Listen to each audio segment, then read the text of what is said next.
Уважаемые коллеги, в республике на прошлой неделе произошло 150 пожаров, при которых погибли 6 и спасены 13 человек.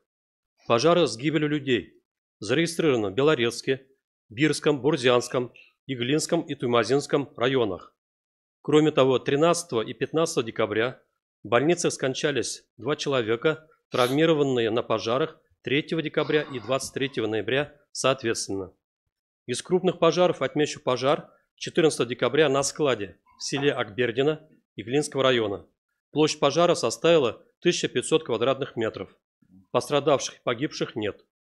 10 и 13 декабря ночью в Абзелиловском и Благовещенском районах при пожарах в частных домах сработали пожарные извещатели.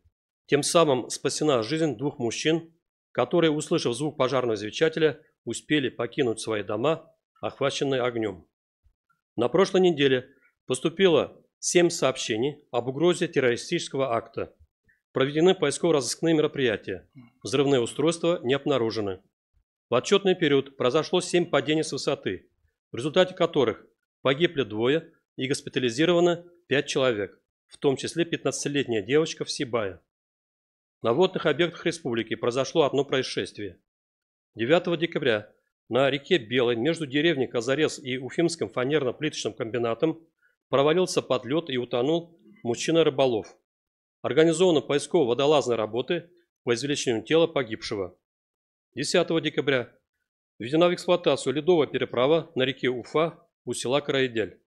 Начата заливка ледовой переправы на реке Белой в пригороде Бирска. Доклад окончен.